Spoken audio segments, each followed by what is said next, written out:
Greetings and thank you for tuning in to the Active Transportation Resource Center training series. The purpose of our flash trainings is to provide quick tutorials on key topics and tools for the Active Transportation Program applicants and prospective awardees.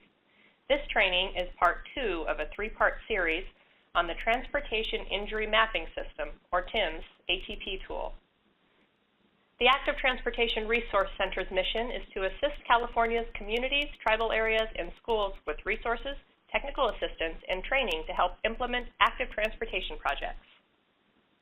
I will now turn it over to Ted Davini, Caltrans Senior Transportation Engineer and Active Transportation Program Manager.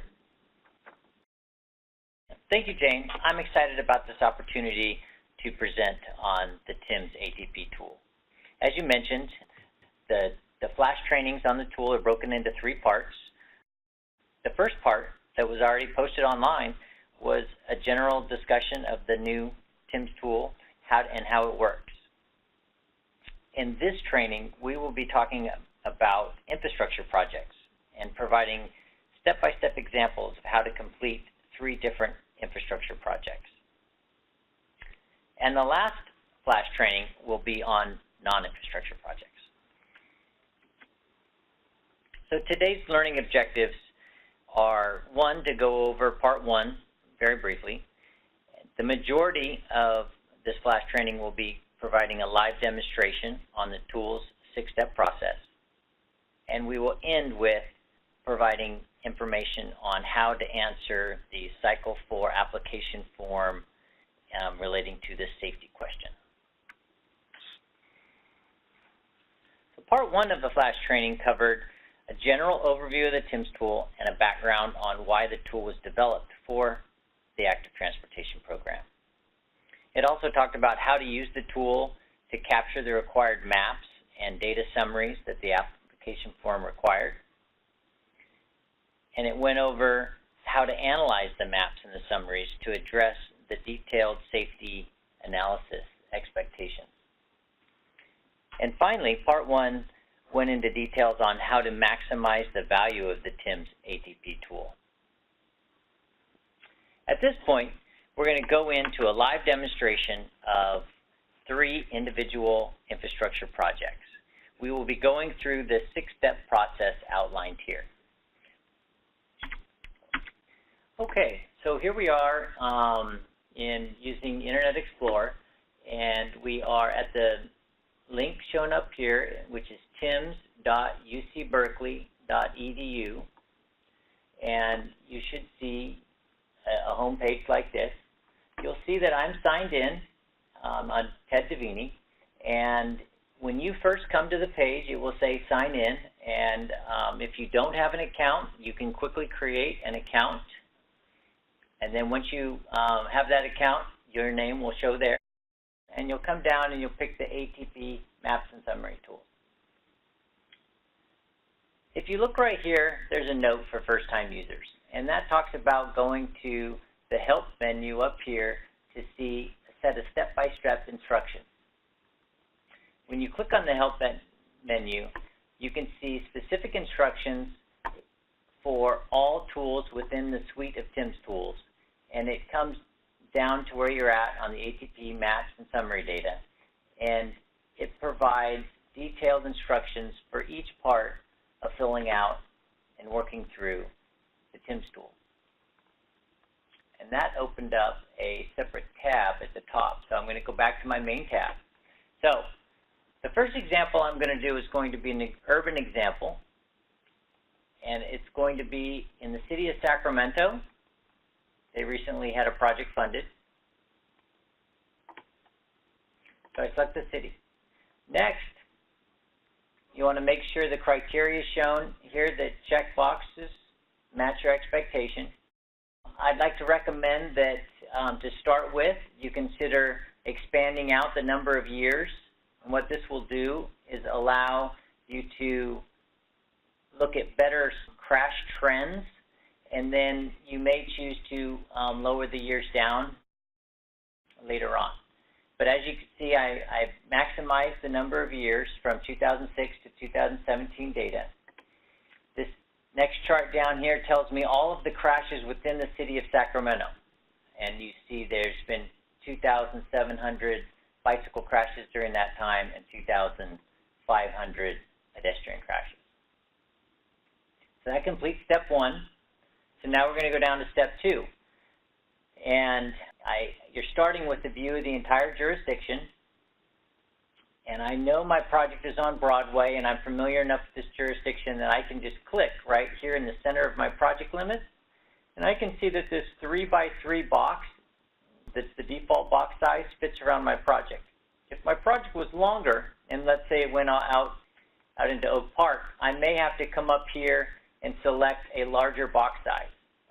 And then when I select and I click on the project, you can see it's a 10-mile by 10-mile basis. I'm going to go back to the 3-mile by 3-mile. That works for my project, and you want it to be as small as possible. Once I select the center of my project limits, I'm going to show my community map. But before I do that, I want to talk about the intensity scale of this first heat map. And what it's showing you are crash intensities on a statewide scale for all of California. And what this represents is the city of Sacramento has relatively high pet and bike crash numbers compared to the highest locations within the state of California.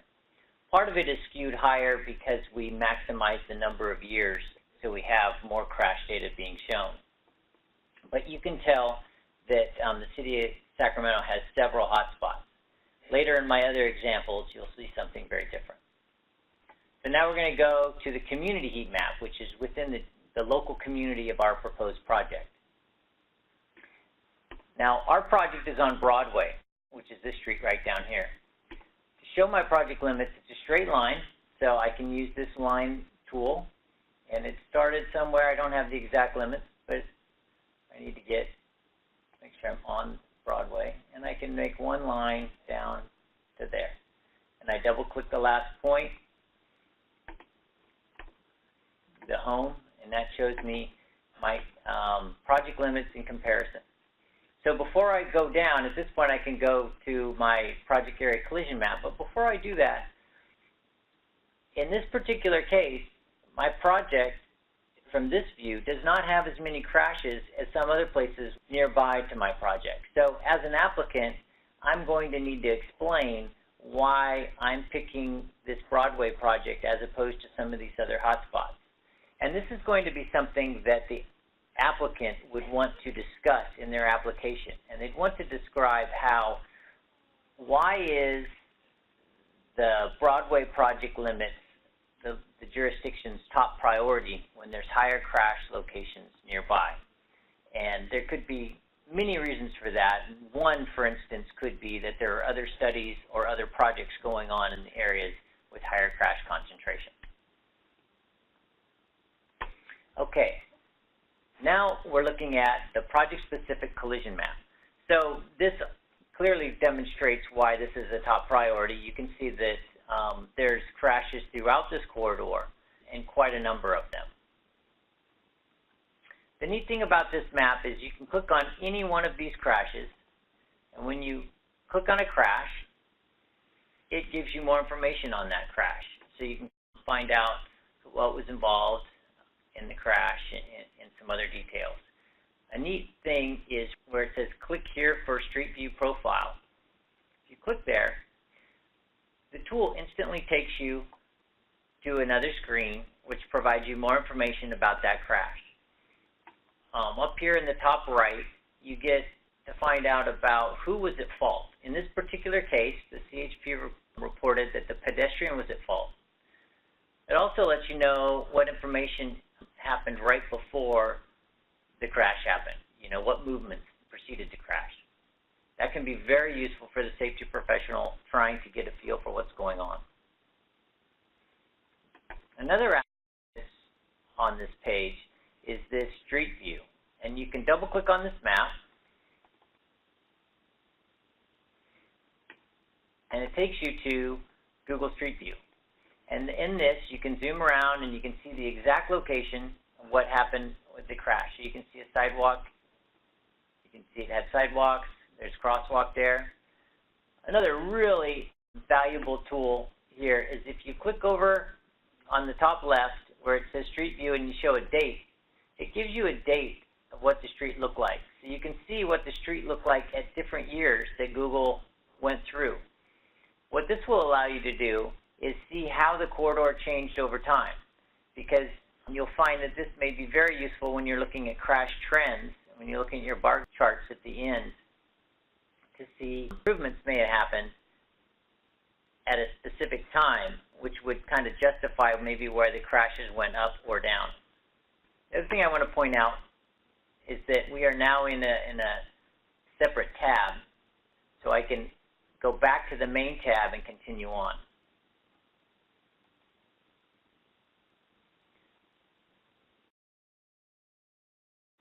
So those are the crash maps, and the next parts of the tool relate to different summaries that the tool creates.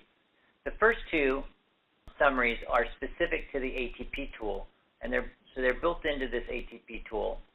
And you click the down arrow, it gives you bar charts, which shows you the trends of the crashes that are happening in this corridor. And this is why I suggested that we maximize the number of years at the beginning. That what it does is it allows you to see all these bar graphs. If we went with the default, it would have been from 2010 to 2014. So you would only see these middle 5 bar graphs. You wouldn't see the last 3 or the first 4. As you can tell by these graphs, essentially crashes are happening every single year. Between 1 and 6 crashes, or actually in 2016 there were 10 total pedestrian and bike crashes. If the city doesn't do anything on this corridor, you would expect in future years to have similar number of crashes. So that's what really valuable about this tool, is it can demonstrate very clearly the need for a project. The next thing I want to point out is the tool also provides a nice clear list of all the crashes that occurred in the project limits. And in this list, if you note, there's a case ID is kind of highlighted in blue. On any one of these crashes that you see here, you can go in and click, and it will take you back, and you can see it on your project map, so you can see visually where that crash occurred. You can also click to go back to the street view for that crash. Both of these two summaries print out in the standard print of the tool. So when you get down here at the bottom of the page where you see the Step 6 print, those two summaries will print out. So but before you print, one of the other really powerful elements of this TIMS tool is a more in-depth collision summary. And when you click on this button, it's going to take you to another element of the tool. You'll be leaving the ATP tool and you'll be going over to, I think it's Map Viewer. It's Switter's Query and Map tool. The TIMS suite of tools is taking the data that the actual crashes that were selected as part of the ATP tool, and then it puts it into these pre-formatted charts and graphs. 4 different summary tabs. First tab is titled Overall, and this is some overall crash information. It tells you the breakdown of the types of crashes or the severity of the crashes. And this breakdown is very typical, where you have more complainants, significantly more injury, complaint of pain than you do severe injury or fatal. Scroll down. This gives you just kind of a visual of the types of crashes, how they're occurring. G is vehicle pedestrian, so all the pedestrian crashes are lumped into here, but the bicycle crashes are all the other ones. So you can see that bicycles were sideswiped, they were broadsided, they were hit head-on and from the rear. This chart here makes it, what you see is a wide spread of the days of the week and the times that the crashes occurred. But what you see is a kind of some concentrations in the morning commute time and the evening commute time. That would be very informative to a safety engineer trying to understand kind of the flows and kind of the mindset of the people as these crashes occur. This next one talks about the primary collision factors that are occurring in the crashes. What you see in the chart over on the right-hand side, you see the different primary collision factors broken out, and it shows you the number of crashes in each type of those, in each category.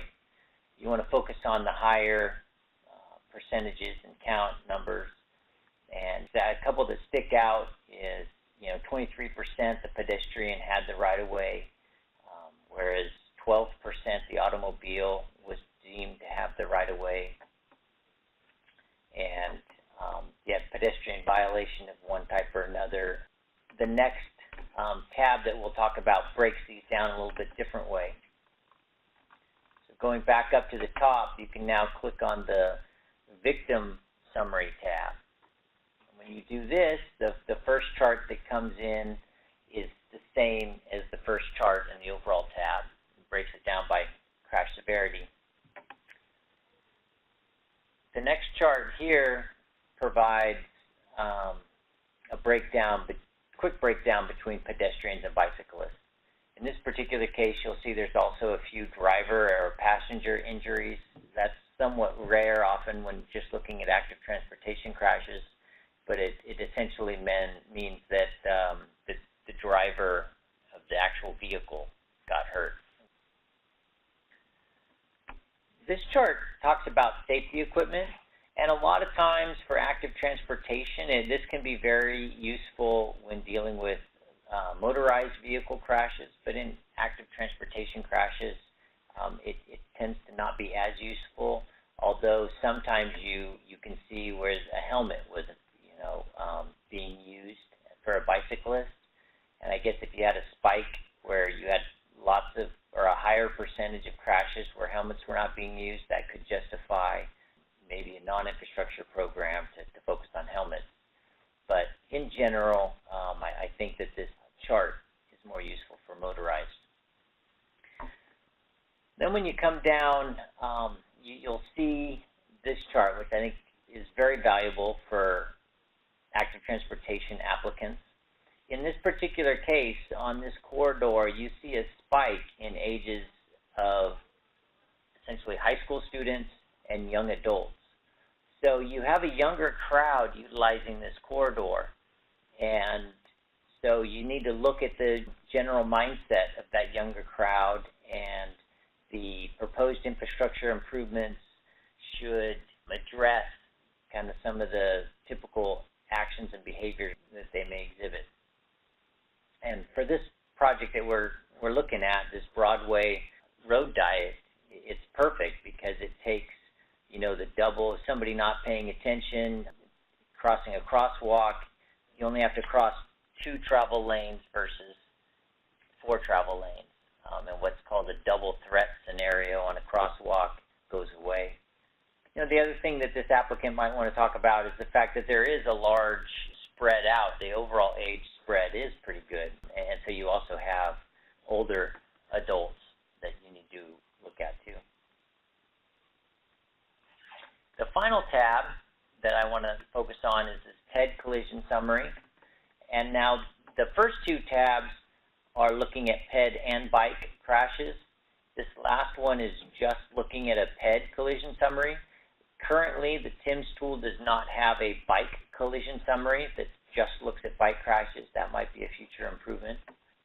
So now going down, looking at just the PED crashes, there are similar charts that you've seen before. But in this particular case, 41% of the crashes are because the driver needed to yield and give the pedestrian right away in the crosswalk. That is very telling, and I think this proposed project of a road diet really will address that, because you only need the pedestrian or bicyclist only needs to get the first car to stop, and then they're going to have control as they cross. Plus, they'll most likely have a protected center median that they can wait in and wait until the next driver stops. Very important. This is an other you see is really high, so you could ignore that. And then pedestrians need to yield before they enter the crosswalk if a car already has the right of way. So there's a little bit of an issue there too. So as an applicant, I'd want to go through each one of these and be able to talk about them if there's showing to be a concentration of crashes.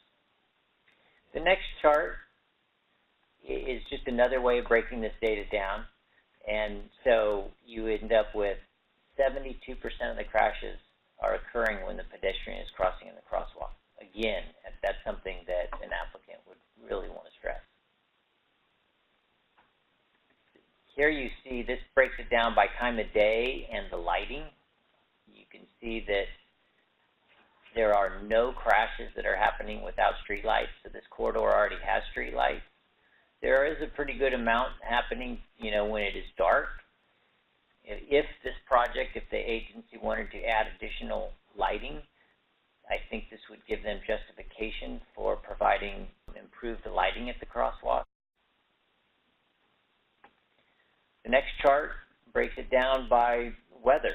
And so in this particular case, you can see all of the crashes are occurring when it's either clear or cloudy, and only a little over 10% of the crashes are occurring in bad weather. So, weather is probably not a significant factor. The last tab up here is a map, and this map kind of shows where the crashes have occurred. It kind of groups them in a different grouping type, and you can go in and you can zoom in. The map that's built into the standard TIMS ATP tool, which shows individual crashes and the icon, I think that most users are going to find the standard map more valuable than this map here. So that takes us to the end of this first example of an infrastructure project. Now we're going to go back and look at the next example. All right, for the next example of an infrastructure project, this time we're going to look at a small rural project. So it's going to be in Monterey County, and it's in the unincorporated part of Monterey County. It's giving me warning that it's going to change my data. So I still want to use all the crash types, and I still want to have a very wide range of crash years. So now you can see that out of all of the unincorporated Monterey County, for all of those years, there's only a total of 186 bicycle crashes and a total of 196 pedestrian crashes, which was very different than just the downtown area of Sacramento. So coming down, we look at Monterey County. It's a huge county, and I have this one little project, and I know it's up above Monterey somewhere, but I'm not exactly sure, because if I click, I can't exactly tell. So what the advice I want to give users is consider going to Google, and I know this is my street. As you can see, it's Las Lomas Drive in Monterey. Use Google, click on Google. I can quickly, it'll take me to the street. I can verify, yes, this is the location of my proposed project, and then I can zoom out a little bit, and I can get a feel for, okay, here is the bay up in the tip of Monterey Bay. And when you zoom out, you can see, okay, now here's where I am with regard to Monterey Bay. I can look at some features. I can see this, river or body of water up here, and I'm right above it. I'm right below Watsonville. So now I can go back to the TIMS tool, and I can say, okay, there's this body of water. I'm actually up here is a closer spot. So that's a better guess of where my project location is. So anyway, that's an example of one way to use Google Maps to locate your project location. All right, so I select my project location, and come down to Community Heat Map, and my project limits are right in this location. So I'm a little bit low, so what I need to do is come back up and click a little bit higher. Okay, after you select your box, then you come down and hit Show Community Heat Map, show my heat map, and my project limits are actually there, so I've got it close enough to show my project within my square. At this point, I need to show my exact project location within my heat map,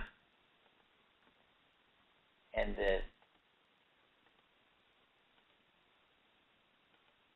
those are the limits of my proposed project. Now I can come back, I can hit this to zoom back out and see the whole thing. And when I'm done, I hit Show Project Area Collision Map. and this shows the crashes that occurred within my project limits. And on any of these crashes, again, you can click on it. You can click here for more information. And by just clicking on that crash, you can quickly see this is where pedestrians and bicyclists are having to come down on this street. And you get a good feel for there are no sidewalk, bike lanes, or crossing improvements on the street.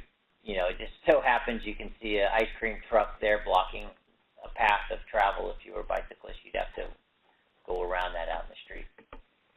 For this particular crash, it also says that it's at fault. It put the pedestrian at fault. So it might be that the pedestrian walked out in front of a moving car. I don't know the details of the police report, but it gives you that information. Okay, so now going back to this map, we can click on this map. We have our crash location. We can come down and we can see the years that they occurred. We only have one bicycle crash in 2012, but we have 5 pedestrian-related crashes. One thing you can also see as an applicant is the first 5 years of data have no crashes at all, so the applicant may or may not want to show the crashes. For this example, the applicant can go and change the years and go from 2012 to 2017, and they would still be able to capture all of their past crashes. All right, from here, users need to go and look at the in-depth collision summaries to find out more information about their crashes. I'm not going to go through all of these in detail as much as I did on my first example, but I will point out a few key ones. The first one is just the severity of the crashes that are occurring on this street.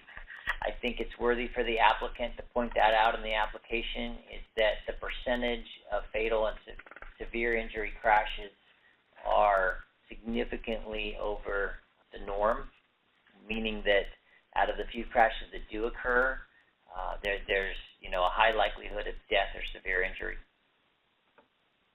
The next thing I want to point out is just the time of day. The fact that these crashes are occurring after school and in the evening seems like this could be a little bit of a safe routes to school issue, but it definitely is just it's a livability for the community, and to have kids being able to get to and from their friend's house maybe on a bike or by walking. And then looking at the primary collision factor, in this particular case, for one reason or another, the crashes are being attributed to pedestrian violations, and the bicyclist was riding on the wrong side of the road. So that's important to note, and it might be worthy of looking into more if you're an applicant. Then the next tab is victim summary, which again has the same first tab, then quick breakdown of ped versus bikes. There's safety equipment that isn't very useful for ped and bike. Now we're going to look at the crashes. So what you're seeing here is 3 out of, there's 7 here, but one of them was a driver, so one drunk driver, but there's 3 out of the 6 pedestrian bike-related crashes are kids, so that's worthy of pointing out in your application and discuss how your improvements will help them.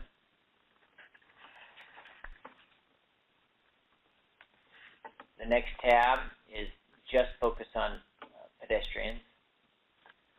It shows that, again, 4 crashes have occurred because the people are not in crosswalks. Well, there aren't any crosswalks there, so how could, you might point this out, that, we need to put in some improvements and a controlled crossing. Here's something that's it's kind of a high number, is essentially 40% of the crashes occurred where there are no street lights. So I think as an applicant, it may be worthy of addressing, at least at some of the intersections, lighting improvements. And then the last tab or chart shows the weather, and 1 out of 5 crashes happened when it was raining, so 80% weather really wasn't an issue.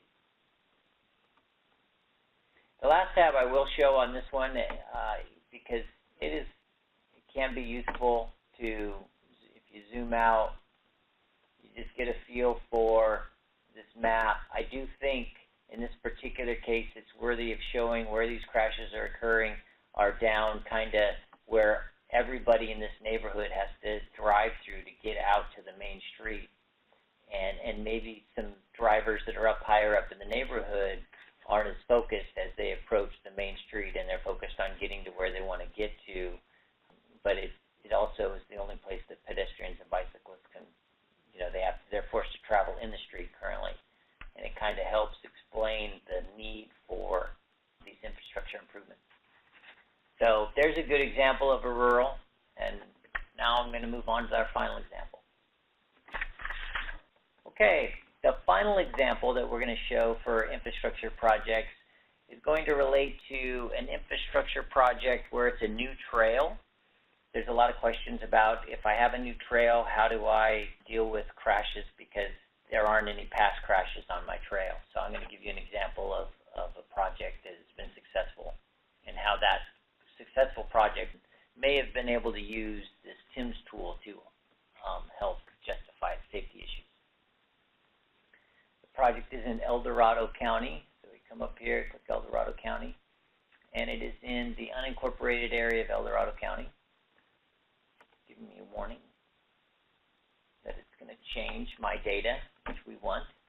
Well, in this particular case, you're going to see later on that it's not really appropriate to use PED crashes, because a PED would not likely reroute its path of travel 3 miles to get on this trail and back, or mile plus to get over to the trail and then back to where their destination was. But it is very appropriate for a bicyclist to go a little bit out of the way. We're turning PED crashes off in this example. Now we have to locate our project. In this particular case, I know my project is generally, this is the Placer County is the large circle, or the large boundary, and the small internal boundary is the city of Placerville, and I know my project lies below the city of Placerville. So I'm guessing that that's about where my project is. I come down here, and my project is this railroad track you see here. It's going to be a Rails to Trails project. I really want to capture this road, so I was a little bit off. I'm going to come back up, and I'm going to go over slightly. I'm going to try that for my heat map. So this time when I look at my community heat map, I can see that I have my entire project limits that are this rail line, and then I can also see my surrounding roads. I've captured that in my local community heat map. So I've got exactly what I want, and now I need to show my project boundaries. So to do that, I'm going to start by showing the actual physical improvement location. There aren't any crashes on this, or there may be some right here in the surrounding road, but in general, I know that I'm drawing a boundary that isn't going to include crashes, but what it does is it shows quickly on the map where my project. Now I'm going to try to capture where's my influence area of this. So I'm suggesting that instead of bicyclists having to ride down this road, they would be able to take this Class 1 path, or instead of bicyclists being able to having to travel down this road, they would be able to take this Class 1 path. So I will draw my influence area, and again, the applicant, it is up to the applicant to prove to the evaluators their logic and that their logic makes sense. So if you take on too large of an area and try to take credit for it, there's a good chance the evaluators may reduce your points, or they may take an internal factor of your crashes or your logic. So what I'm trying to say is it may not be a good thing to over-exaggerate your influence area. But to me, that's a sound influence area related to that bike trail. And now we can move on. We can come down here and say show our project area collision map. And it's nice on this project area collision map, we can clearly see where the improvements are and where the past crashes that are happening that we're saying that our project would have somewhat of an ability to influence those crashes. Clearly, I don't think this applicant could say that all of these past crashes on the road would go away if we had this bike trail, but you can definitely allude to the fact that some of them would probably go away. All right, looking at that, we can now look at some of our summaries. In this particular example, we only have bicycle chart because, again, we turned off ped crashes because, I'll go back up. The logic is you're not going to have a pedestrian that wants to make a trip along this corridor be able to get all the way up around this and come back. That's not really reasonable for a pedestrian, where it is reasonable for a bicyclist. All right, so what this graph here tells us is that, we're getting a kind of a constant off and on of bicycle crashes, which would suggest if we don't do anything out there, moving forward, we're going to continue to have bicycle crashes. So I think that in itself is a good argument for this trail project. And we come down into our in-depth analysis.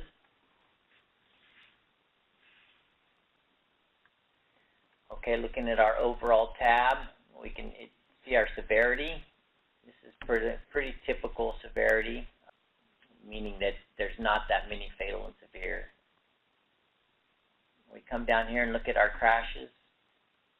Again, there's no vehicle pedestrian because we're not looking at pedestrian crashes, but what we are seeing is, broadside is a significant issue and just other types.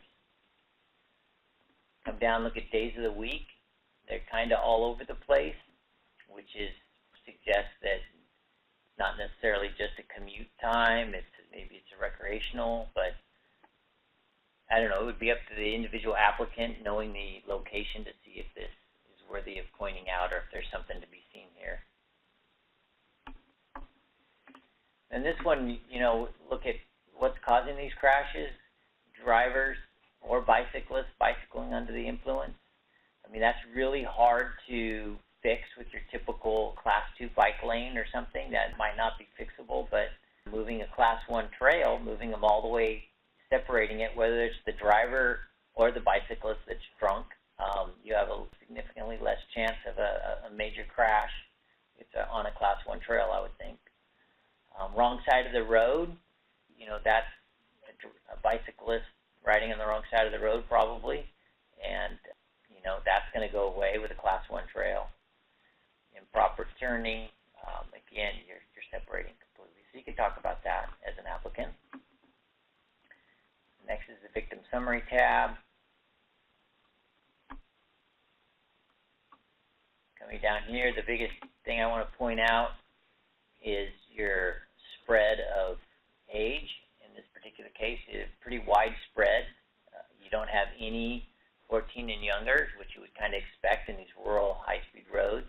But you do have some young riders, and you also have some older riders. So all ages and abilities is important, and that's exactly what that Class 1 trail would probably be able to focus on.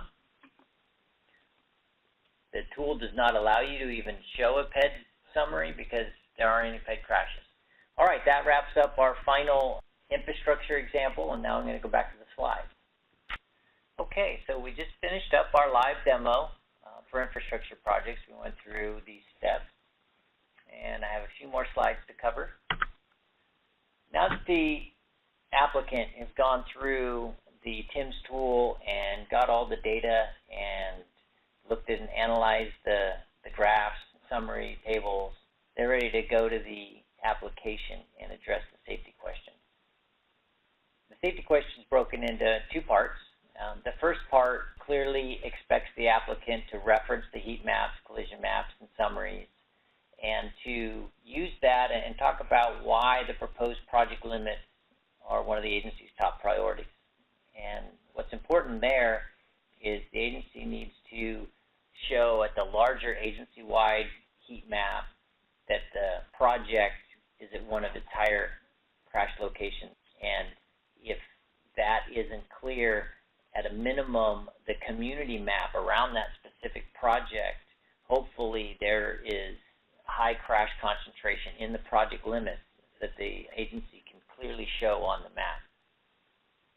And if the proposed project limits are not in the highest of crash locations for that community, it is probably important for the applicant to explain why, and hopefully the applicant can explain that they have a separate program or they have a separate project addressing or that has already addressed those past crashes. And this particular project, while it might not be in the agency's top crash location from past crashes, is its highest priority for X, Y, and Z reasons. And then in Part A, you want to talk about how the proposed improvements specifically address the types and locations of the crashes. And then comes Part B of the safety question. And in this, you really want to get into, again, you're referencing the information from Part A, but you're demonstrating the exact countermeasures that are being proposed and how they address the underlying factors that contribute to the ped and bike collisions. In doing that, you're going to be looking at some of those charts, and you're going to be seeing the trends that you're seeing in those charts and using good traffic engineering logic or other planning safety logic that shows that link. And so if you're having uncontrolled crossing issues and that's where there's crash problems, then you want to be, you're proposing your rapid flashing beacons or your hawk signal at specific locations, and that ties to those crashes. Or if you have a lot of crashes that are occurring when it's dark and there is or is not current lighting, maybe you can justify that improved or just lighting to begin with is needed. Those are the types of things and the types of ways you can use your crash data to really beef up your logic in the safety question. All right, I want to end this flash training with a couple slides that we talked about in Part 1, but I want to re-go over them. And that's just because I want to stress what Caltrans sees as the value of this TIMS tool.